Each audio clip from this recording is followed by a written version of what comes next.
Every day begins with a need to move with purpose, to shop without stress, to send without fear, to pay without delay.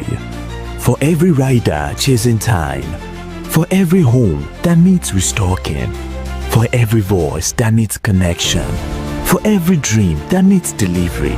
Now, one app brings it all together. Supercab, move smart, ride safe, supermarket, groceries, gadgets, everything. Supercash, airtime, bills, transfers, done. To partner with price stores, no delay, no excuses, just values. Supergo Supermarket, your market now in your hands. With Supergo, your ride is comfortable, easy, and convenient. Supergo is more than an app, it's a movement. Moving people, powering threats, delivering value.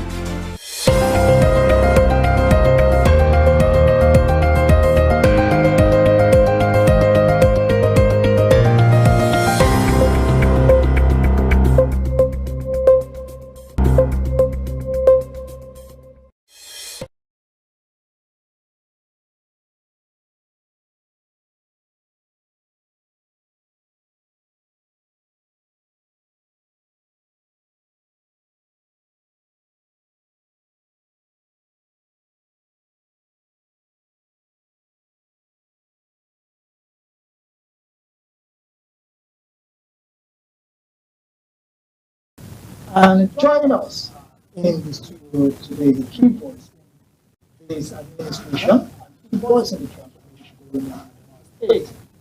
We're talking about Emmanuel Akeweta, chairman of the Adamawa State Library, and special advisor to the government on the communications research and documentation. We'll be examining policy, direction, strategic reforms, and what the future holds for knowledge-driven development in Adamawa State. Before we go to that, let's look at some of the major achievements of Governor Fintri on roads, infrastructure, housing, education, and other areas. It's notable for infrastructure development and housing achievements, roads and transport infrastructure, construction and rehabilitation of major urban and intercity roads across Yola, Mobi, Numan, Gombe, Ganye, and Jimeta. Upgrading of strategic township roads to dual carry standards to ease traffic and improve commerce. And we also have a rural roads expansion program to connect farming communities to major markets. Drainage and flood control projects integrated into new road designs. We also have education and public infrastructure from recent ESCO approvals, approval of 8.8 billion worth of development project covering education, environment, and security. We also have reconstruction and fencing of Mobi, Norman Zona libraries worth 584.3 million to create modern ICT-driven learning hubs. We have transformation of mega secondary school in Gulak into a college of technology and innovation at 4.66 billion. Expansion of technical workshops and perimeter fencing at Lamude Mega Science School. It will keep going on and on. In the course of this interview, this program, we are going to list out some more things that he has been able to do. And this is done within what I would call the limited, or let me say, the resources that, if you look at other states, they really couldn't do much with the kind of resources he has, and he has been doing that. So we'll go and look at how he has been able to achieve this despite the resources he has. So with me today is, just like I said, Dr. Akeweta, good morning, good evening, you're welcome to today's politics. You know, you look like a military man, so I want to give you that. Good morning, sir. Good evening, thank you, and welcome. Yeah, thank you very much. Now, let me tell you people a little story about Dr. Akeweta, Emmanuel JP. I'll tell you, he was a leader of Manowo.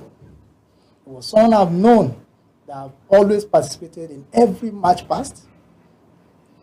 He was a house captain. He has the loudest voice to make everybody calm down when you want to commit, what will lead you to detention in boarding house then. He was a man respected and to some extent feared by both his classmates and juniors and even some seniors because he had this authority with him. And even then, as a much younger person to him, I never agree with him, but look at us today. That is life. You're welcome. Thank you. Thank you for ensuring that I didn't get into much detention while you were prefect of my house. Are you sure? Well, before we go into that, let's take ourselves back memory lane. The kind of education we had in the 80s, in the 90s, the unity schools. You see, what I actually look at, we are the last born of the good generation of education. Because the federal government colleges lost it out when we started our JSS 1. That was when most of the privileges were being pulled out of federal government colleges. Yes. And so, for me, I think some of the little privileges we made that were withdrawn when we started JSS 1 is the beginning of the decline of the education system in Nigeria. I will just give you a simple example. We wrote WAEC without knowing our samples. For the scientific laboratories, whatever. Today, samples are everywhere 3 months before exams. Yes. We don't used to see visitors coming to invigilate exams. Our teachers used to turn to robots as if they've never seen us before. Especially Mr. Ike, the But examination today, officer. they write exams, they copy on the board, just they write notes. So everywhere is a miracle center. So students pass exam and they cannot even construct a simple sentence. So that's the greatest setback we have in this country. I don't know how we can reset that. You're an educationist, so I will take you on your core area before we go into politics. I've known you as an educationist before you decided, or fate pulled you into politics. You were the chairman of the library board. You remember our library then? Do you know the number of books you read in those libraries? Well, and do we still have such libraries in schools now? Unfortunately,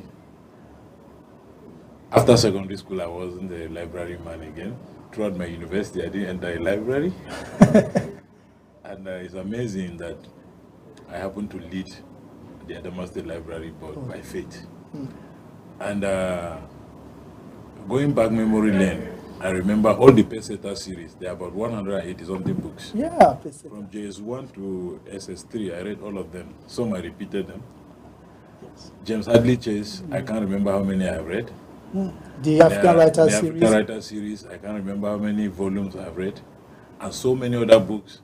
We're always competing to know how many books you have read outside the normal books that you're supposed to do during your literature time and what have you. But then, today, a lot of things have taken over those things. The television, the internet, and so many other things have made children to deviate from the normal thing that will make them read and be educationally sound. And one danger that we're approaching, which will cripple Africa and especially Nigeria, is that emotional intelligence is being destroyed by artificial intelligence.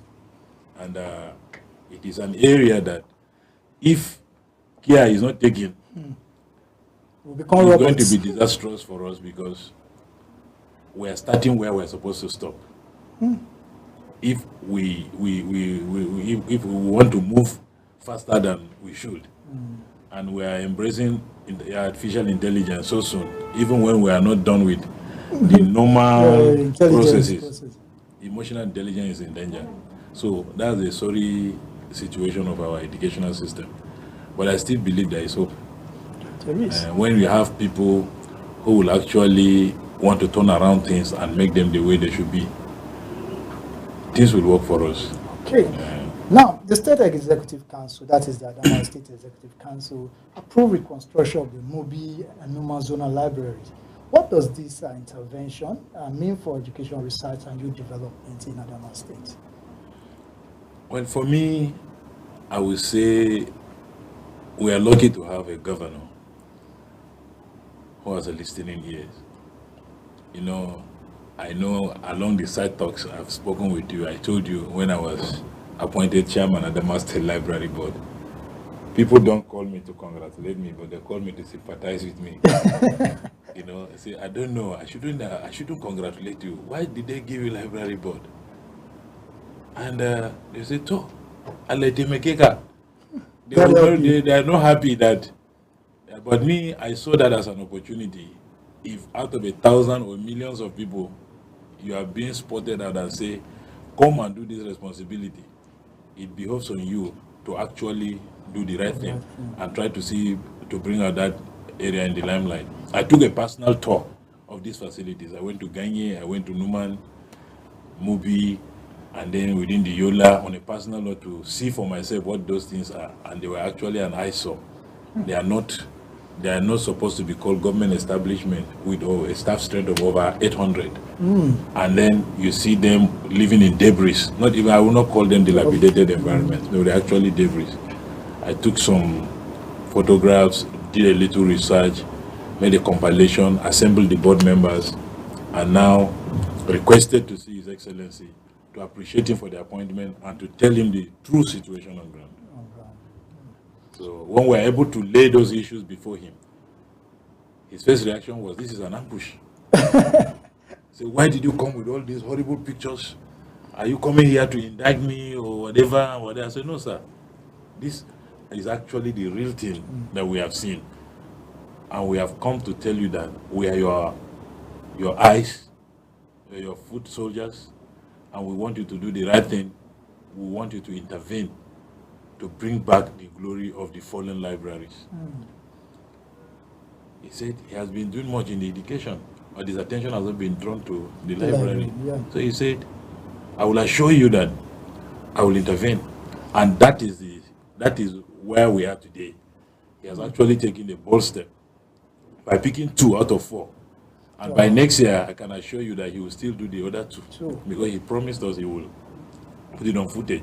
But these new libraries they approved are not just the normal libraries that you think that will exist. No, we are going to have, there are sections for e-libraries, there are sections for the normal reserve and the other technical sections of the libraries. And then you have the normal shelf side too. That is why he's not taking it little by little at all. So it's going to be a modern library that meets the modern needs. Okay, that's very great. And congratulations to Adamawa State for such a visionary governor. Now, also on youth and innovation, we have upgrades of Mega Science School in Gula, College of Technology and into College of Technology and Innovation. What new opportunities does this create for the people of Gula and people of Adamawa State as well? Well, that college is actually going to take Adamawa State, if properly, I believe it is going to take off properly, because apart from the massive funds the governor has put in place, the governor has injected 4.66 billion to upgrade an existing facility to become a college. It's more of a polytechnic, but the focus is on science, innovation, artificial intelligence, and then he believes every skill that has to be done according to the digital age should be in that particular college with innovation hubs. Maybe agricultural innovation hub, you have artificial intelligence hub, you have all different hubs where you don't even need to come there for a degree or a diploma, but you're going there to learn a skill, to specialize in it, and then go to the community and implement. And the Adamawa people are the first target. So in the next 4 or 5 years, if properly harnessed, you will know that you believe, you will agree with me that Adamawa State will become a destination for all the northeastern states and probably the whole country to come and learn something new from Adamawa State, because a lot of innovations are going to take place where a lot of people will want to learn. And you from Taraba, from Yobe, from Gombe, Bauchi, will want to come and see for themselves before going into it. And this is not a dream of one day, because it took him up to 6-7 years to put this in place. Yes. And he wants to set it up properly. Even at the twin light of his exit, you see him coming up on an innovation like that, it means he's fully prepared. So the college is already built. The 4.66 billion is only an expansion. So you need to take a tour to the facility in Gulag to see for yourself. Well, you know, we came to Yola, and we were wowed by what we saw. Road infrastructure. You know how many times we lost our way because we were not used to the flyovers and the rest of it. And also we saw stadium. We saw stadiums being built. We saw a shopping complex being built, and it's known as Mr. Infrastructure. What is it that, and a lot of people are wondering, what does it do differently? Because we look at the federal allocation of Adamawa State. How does he manage the resources to be able to achieve this much? Is it that you have, Adamawa State has one special tree where you pluck dollars to do all this job? Or what is it all about? You know, personally, I used to sit down and imagine and will ask myself and say, which bank does my governor rob to bring resources to actually execute? Because virtually every day you will see new things coming up. Every day you will be, you know, flagging of one construction or the other as if he is preparing for a second or another term in office. But this is a man that is going and he wants to leave a legacy. So these little resources at his disposal, he puts it to proper use. Even as it is, a lot of people are still accusing him and saying he's doing this project because he wants to divert funds, whatever. But we don't see it as so, because he is doing things that are normal.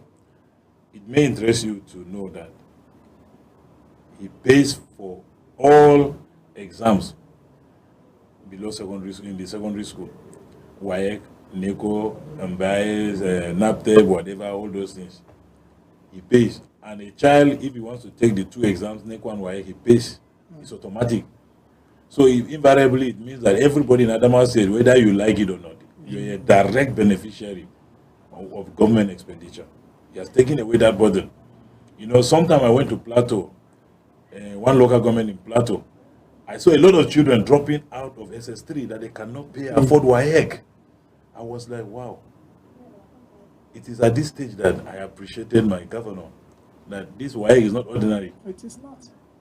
So if somebody would reach SS3 and could not write WAEC because he didn't have money to register, but in Adamawa, they have no choice. They have to write the two, WAEC and NECO. That's a blessing. That's somebody, those that have not been writing WAEC are paying for WAEC and NECO. Where has that resources been going to? Maybe their pockets. So he too will have loved to do that. He will have gone as somebody super rich. Yes. But he did not do that. When he was busy demolishing some of the structures that were existing, like the movie runabout and the police runabout, people were saying, this man wants to leave abandoned projects. Because they looked at it that it's too big to be executed. And then none of the projects lived up to the expiring date. They always executed within time. 2 years project will always finish 1 year, 6 months. Now he gave contracts. He said 4 months. You can be sure that all this contract will finish within 4 months. So that is how he works. He is a go-getter. He's somebody who is very smart at doing his things. He will not say, want to do this, maybe based on what he will be expecting. He will do something because he knows the resources are there. I want to do this, there. He approved all the sums of money that will execute some of the contract. The library that I know of, all the resources are already there. And the 6 months he gave the contractors, they have to do it within that period of time. So that is somebody who meant business. So I don't think he's interested in diverting funds. He has the little resources, he uses them in order to achieve what he wants. Thank you. And finally, one important thing. My governor doesn't spend more than a week after Adamawa. Okay. So he spends most of his time. He cannot spend 1 week within Nigeria. If you see him for more than a week, it means he has gone for an international trip and for the sake of the state. So he's not an Abuja-based governor. Governor, yeah, He's either in Yola or Gulag.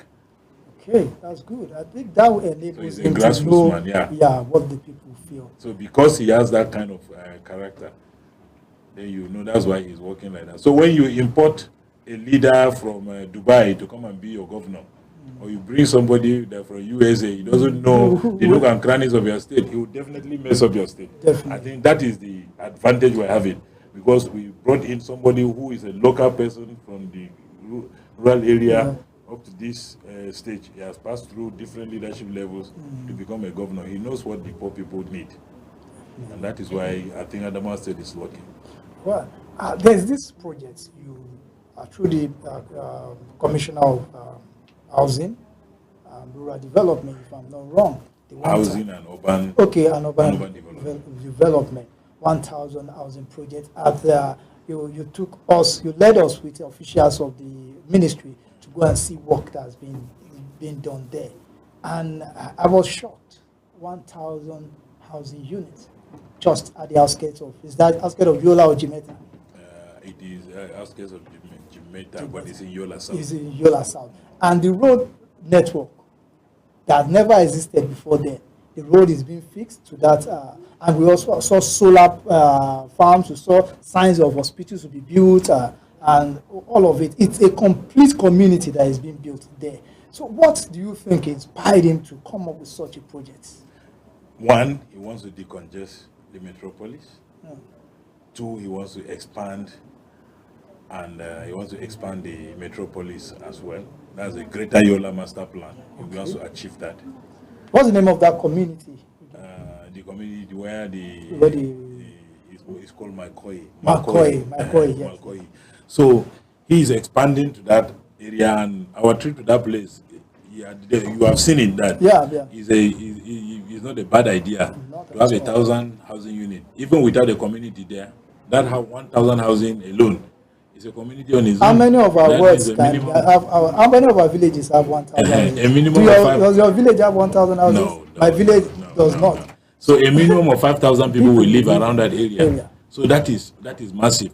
There's massive improvement from the last time you made that place in that area. Even the road network, construction going on. The road network to that place now has improved seriously, and a lot of things have been done. The allocation has even started.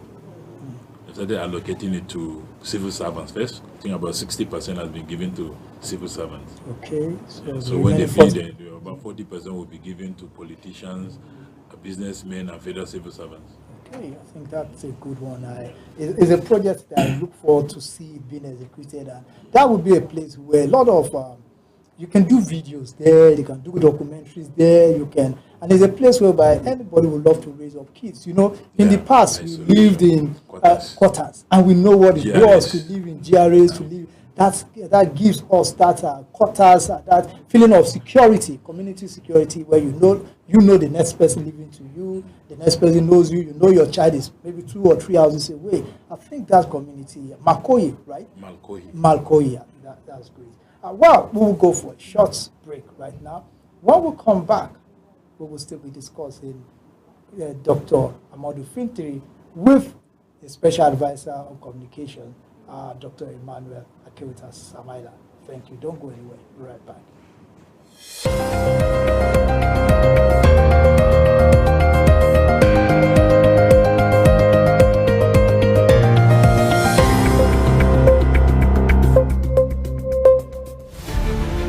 Every day begins with a need to move with purpose, to shop without stress, to send without fear, to pay without delay. For every rider chasing time, for every home that needs restocking, for every voice that needs connection, for every dream that needs delivery. Now, one app brings it all together. Supercab, move smart, ride safe, supermarket, groceries, gadgets, everything. Supercash, airtime, bills, transfers, done. Super logistics, fast, secure, right to your door. It's more than an app. It's your movement, your market, your money, your connection, all in one place. Supergo, one app for services endless. Download SuperGo today. Live free, live fast, live smart. No time to shop, no stress.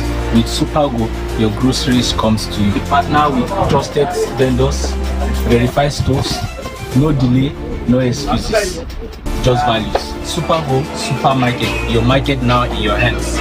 With SuperGo, your ride is comfortable, easy, and convenient.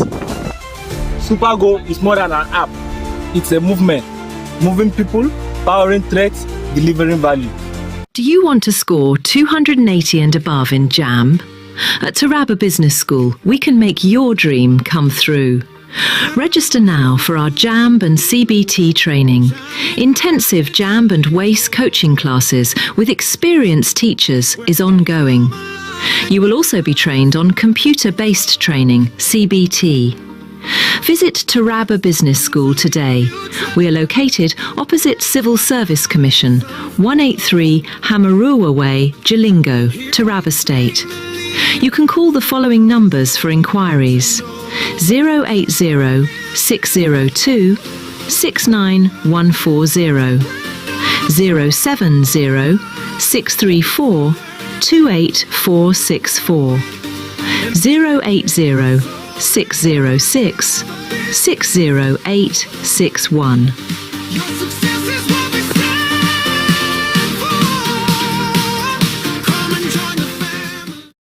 Taraba North, Taraba Central, Taraba South. Al'ummar jihar Taraba hakika mu yi matukar farin ciki sosai da kuka ba gwamnatin jihar Taraba haɗin kai wurin sayan fatun buhu na Tarabasak. Hakika wannan fatan buhu na Tarabasak ingantacce ne wanda gwamnatin jihar Taraba ta yi approving cewa manoma da 'yan kasuwa su yi amfani da shi. Wai ina manoma, ina 'yan kasuwa, me kuke jira? Ina 'yan Taraba North? Ku tuntubi lambar waya kamar haka domin samun fatun buhu na Tarabasak. Ina 'yan Taraba Central? Ku tuntubi lambar waya kamar haka domin samun fatan buhu na Tarabasak. Ina 'yan Taraba South? Kuma ga lambar waya kamar haka. Idan kuna da bukatan wannan fatan buhu, kira wayannan lambobin waya domin samun su a sauwake. Hakika wannan fatan buhu ingantacce ne sannan kuma ana sai da shi a farashi mai rahusa. Ni dan Najeriya ne, ina da 'yancin tallan buhun Tarabasak.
Welcome back to today's Politics on Som TV.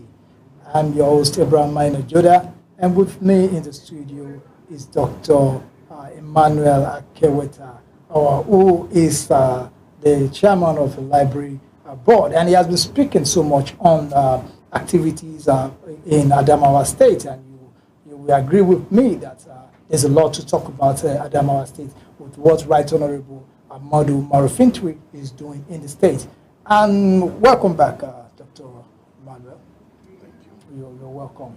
Now, recently, a prestigious award was given to Right Honorable Umaru Fintiri, which is NIPS, that is Nigeria Excellence Award in Public Service, and he was awarded as the best governor in infrastructure, best performing governor in infrastructure and urban development. What's your take on this award? Do you think it's a well-deserved award? Yeah, I think without mincing words, I would say it's a well-deserved award. And I want to specifically even congratulate His Excellency because he's winning this award in the third time consecutively. Oh, yeah, and the project started in 2022, so Yeah, he has was been the first, second, and third. Wow. He has taken it consecutively.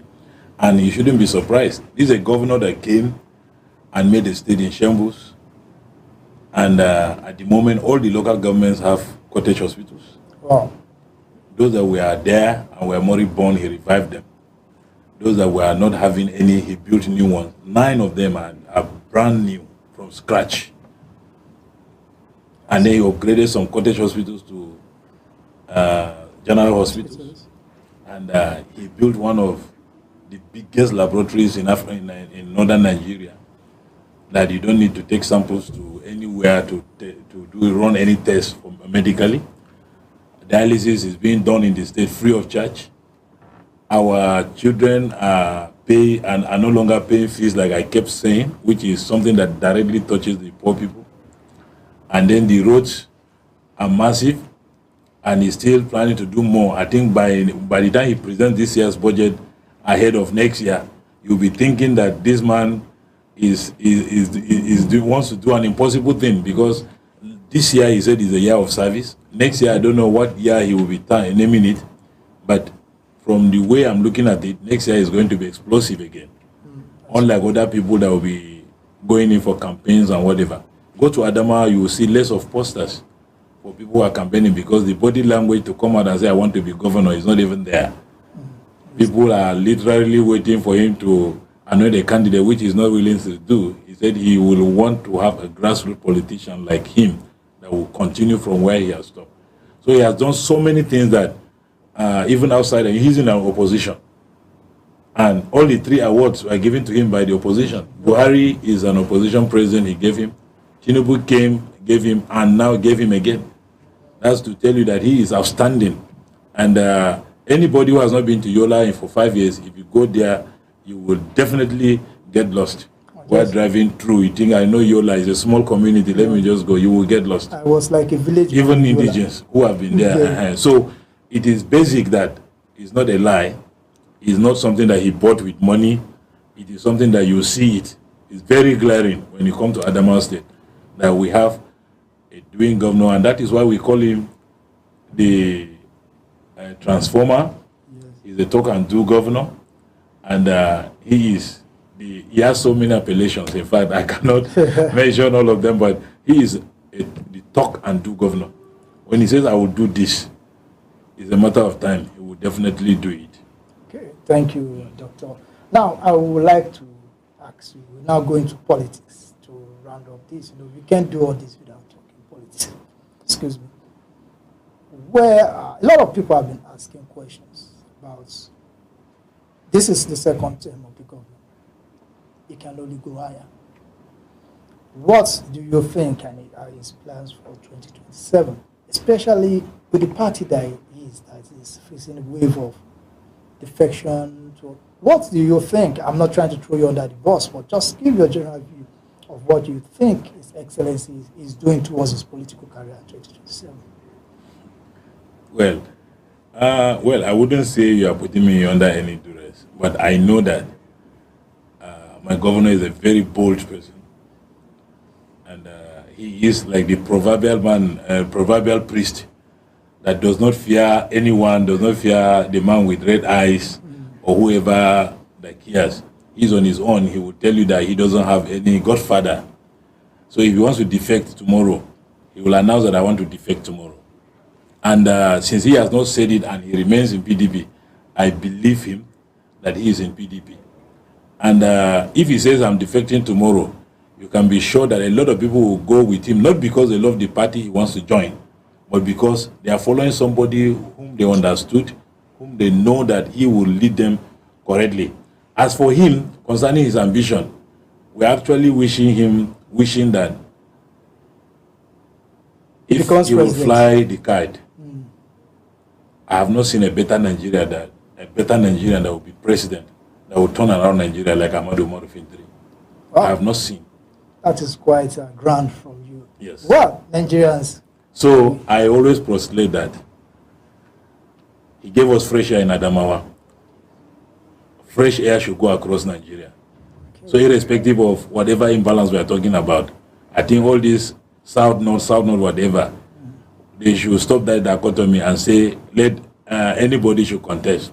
and then we fly fresh over across Nigeria, and we sell Fintry to all of you, so that you buy Fintry, and then when that fresh air begins to blow, all the cry you are crying in some of the states that you say they are not developed, it will force them to develop. You are those trying states. to put me under the bus. When did I tell you some states are not developed? Well, I love You that. said it. I heard you. So It's only for governor. You are right, that's why I know you know the Yeah. ways of the Yeah. press. Thank you very much, that's quite. Now for you, this you are now a politician, from an educationist to a politician. You're also a writer, a public affairs analyst. What are we expecting from you 2027 politically? Well, politically, 2027 is still a little bit far openly, but in the boardroom, it's very close. So, in 2027, who will be on the throne? And when that time comes, he will know where we belong. Okay. Yeah. Well, that is very deep. That should be, you took that from one of those our old books we read, right? Who will be on the drum? That's quite deep. Well, No problem. do we see you in the Senate, as governor, House of Rep, House of Assembly? Or? Well, you see, I actually had an ambition to start from the grassroots. Okay. I had wanted to be a local government chairman, which election will be next year. Okay. But by consultations and for some obvious reasons, I wouldn't be contesting again. Okay. Because we have the incumbent from my local government. Okay. Is good to return for a second term. So that had been my target. But like I said, a lot of things can change between now and 2027 when the drums are up and we begin to climb them. If there's any wind of change, you will know it. Definitely, I will know it. And I'm sure some TV you get to hear about it. Now, finally, what's your words to the people of Adamawa State? And before we go, we would like to a moment silence for those who lost their life in the crisis in Lamude area. I will appeal for peace in this area. Let's put an end to communal crisis. Let's put an end to deaths, because no one gains from crisis. So I would like you to speak a word of peace, advice to the warring communities. Well, unfortunately, I was very, very shocked yesterday, because I just got to know about it yesterday, that something happened in Lamude between the Bachama and the Chobo people.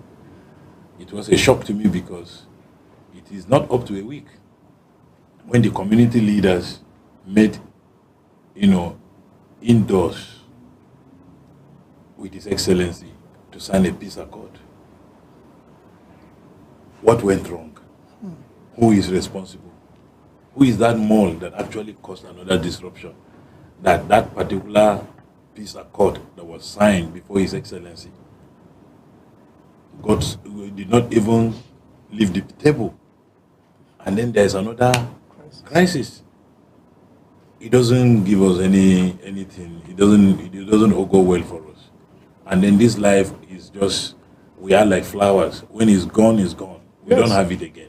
So my words to my brothers and sisters in the Lamude local government is, they should embrace peace. And I know when you see two people fighting, it means the two of them refuse to back down. Yeah. And if you see somebody carrying arms, and it's also very difficult for him coming into a community and just attacking them, and they will just let him go. That is where the problem is. But I think one of the biggest challenges, I suspect, is actually security laxity. If there's a peace accord, that doesn't mean that the security should relax and whatever, because you will always have miscreants that will always come in to do some of this havoc. The security shouldn't have been relaxed around that area until it is fully established. So the security operatives should be more on alert and ensure that this does not happen or escalate beyond the present situation. So for the people of Adamawa, I will just give them a caution. There are a lot of people now, they go on air, they say a lot of things, but when you go around checking them, you discover that these people are actually unprepared people. They want to seek political relevance by criticizing the present work of His Excellency and saying they are bringing people that will do better for Adamawa. If there's anybody that will come and do anything better and improving on what Fintri is doing, we will welcome such person to Adamawa. But anybody that is criticizing what Fintri is doing at the moment and saying he's not doing well, we are bringing somebody that will still come and do better. Well, if the criticism is that what he's doing is good, but something better is a different thing. But when you rubbish it and say you're bringing somebody to do better, I think you're just a glutton. You are preparing to come, and so Adamawa people should be wary of such people. And when they come near them, they should even stun them. They shouldn't even allow them to speak. Thank you. Thank you very much, Dr. Akeweta. Let me just feel the hand of the special advisor to Right Honorable. Thank you very much. It's a pleasure having you on this program. We have a lot to discuss after the program to meet up for past times and the rest. You're welcome. So this brings us to the end of today's special edition of Today's Politics on Some TV, where we focus and examine Adamawa State's growing role of knowledge infrastructure and strategic governance in advancing public service. And we extend our sincere appreciation to Dr. Emmanuel Akeweta, Chairman of the Adamawa State Library Board, and Special Advisor to the Governor on Communication, Research, and Documentation for invaluable insights. We also acknowledge the leadership of Right Honorable Amadou Umaru Fintri, who has continued to demonstrate strong commitment to infrastructure, renewal, education, advancement, and people-oriented and focused governance across Adamawa State. So yes, now thanks for staying with us.